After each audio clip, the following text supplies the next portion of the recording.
자, 여러분 안녕하십니까? 자, 오늘 지난 고조선에 이어서 오늘은 부여의 왕들에 대해서 얘기를 해볼 거예요. 우선 그 사서 기록에 따르면은 부여의 시조는 이제 북부여라고 해서 그 시조가 해모수라고 되어 있어요. 뭐 해모수는 뭐 옛날에 그 MBC 주몽 드라마를 보셨던 분들이라면은 해모수가 누구인지는 이제 아실 겁니다. 해모수가 북부여의 시조, 그러니까 이제 부여의 시조 이렇게 설명이 됩니다. 그리고 그 해모수의 아들이 이제 주몽도 뭐 해모수의 아들이라고 하는데, 해모수의 뒤를 이어가지고 그 부여의 왕좌를 이은 인물이 그 헤브루라고 합니다. 즉 이제 그 해모수의 이제 적장자라고 해야 되나요? 그런 인물이 헤브루라고 보시면 되겠어요. 그런데 이 헤브루가 이제 왕으로 이제 집권하고 있을 때 고리국이라는 뭐 그 조그만 나라가 있었나 보더라고요. 이제 그 고리국 어떤 왕의 그 시비가 무슨 흰 빛에 이제 둘러싸여가지고 뭐 임신을 하게 됐는데, 시비가 어떻게 해서 이제 그 아이를 낳게 됐어요. 이 여자가 이제 낳은 아이를 또 이제 왕이 또 불길하다 여겨갖고 또 내다 버려요. 내다 버리는데 꼭 누구처럼 새나 동물들이 이 아이를 또 품어줘. 그러니까 이 왕이 생각하기를 얘는 좀 비범한 아이다 그러면서 다시 애를 또 애엄마한테 다시 줬겠죠. 근데 또 애가 자라면서 또 누구처럼 또 그렇게 화를 잘 쏴.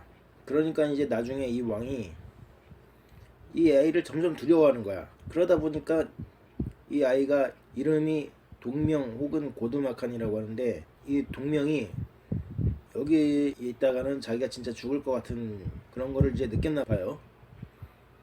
그래서 그 엄호수라고 하는 강을 또 건너갑니다. 근데 이거 건너가는 것도 꼭 누구처럼 물고기나 자라가 뜬금없이 이 동명을 도와줘요. 그래서 그들의 도움으로 동명이 엄호수를 건너서 자기가 또 독자적인 부여를 또 건국을 합니다. 이제 그게 졸본 부여라고는 하기도 하고, 헤브르의 뭐 북부여를 뭐 뺏었다 뭐 그렇기도 하는데, 아무튼 그래서 헤브로가 이 시기를 이제 기점으로 해서 나라를 이제 그 수도를 이제 가서부원이라는 곳으로 이제 옮기면서 더 이상 이제 북부여가 아니라 이제 동부여로 이제 국가가 명칭이 바뀌어요. 그러니까 이 헤브루가 동부여의 이제 초대 왕인 겁니다. 그리고 이 헤브루의 아들이 또 금화예요. 금개구리. 헤브루 왕이 뭐 어느 날 뭐 산책을 하고 있다가 애의 울음소리가 계속 들려가지고 보니까 거기서 그 등짝이 금빛으로 번쩍번쩍 거리는 애가 있는데, 그 애가 마치 개구리 같이 그렇게 있었나 봐요. 그러니까는 이게 금개구리의 형상을 닮은 아이라고 그래가지고 개구리 와자를 써가지고 이제 그 금와 해가지고 자기 아들로 이제 삼아요. 그러니까는 해모수도 해시고 헤브루도 해시니까 이 금화도 당연히 해시죠. 그런데 이제 이 금화가 나중에 이제 헤브루의 뒤를 이어서 임금이 됩니다. 이게 금화죠. 그리고 이제 금화 왕의 이야기는 아마 또 아실 거예요. 고구려 건국 신화에 또 나오니까 고두마칸이 졸본부여를 세우고 금화는 또 동부여의 이제 임금이 되었어요.